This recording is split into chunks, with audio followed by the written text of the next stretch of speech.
Who gets to make decisions for the children post-divorce? I'm a board-certified divorce lawyer. Let me tell you how this works. During the divorce or custody case, there's going to be what's called a parenting plan. The parenting plan is either going to be agreed to between the people or ordered by the judge. That parenting plan is going to decide who makes decisions for the children after the divorce. Most of the time, people agree on who's going to make decisions for different issues. When people don't agree, it falls on the judge to determine who's going to make the decisions for the kids post-divorce. As far as the law related to that stuff, in Florida and in most other places, there's going to be what's called shared parental responsibility after the divorce. That means that you and your spouse or you and the other parent are going to have to agree upon major decisions for the kids when the divorce is over. We're not talking about what cereal are they eating for breakfast. We're talking about things like what school are they going to attend, what major activities are they going to take part of, what major medical procedures are they going to have done, or doctors are they going to see. And in a lot of jurisdictions, shared parental responsibility between the parents is what's ordered unless there is evidence that shared parenting is going to be detrimental to the child, which is a pretty tough burden to prove in court.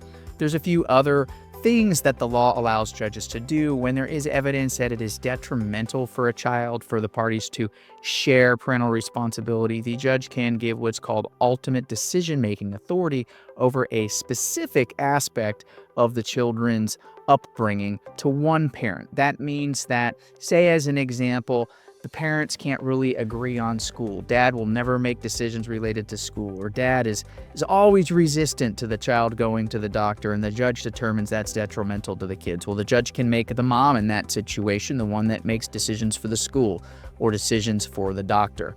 Basically, mom in that case is required to talk to the dad to try to work out an agreed upon major decision. But if they can't agree, mom gets to make the final call. That's called ultimate decision-making authority. Then there's what's called sole parental responsibility. This is reserved for very few cases, but when you have a situation to where the evidence is clear to the judge that the other parent is incapable of making decisions for the kids, that it would not be in the child's best interest for the other parent to have a say at all, then one parent gets to make all of the decisions for the children. It's usually reserved for situations to where the other parent's in jail, the other parent is involved in dangerous activities, hardcore drug user, things like that, or the other parent has been violent towards the kids. It really takes a lot for judges to order sole parental responsibility, at least in Florida. I hope this is helpful, answers your questions.